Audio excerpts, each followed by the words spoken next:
Thank you. No problem.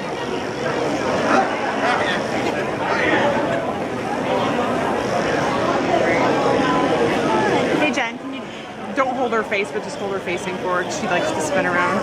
Thank you. What'd you use on the long parts? I used a 7 to start with. Against the grain? Nope.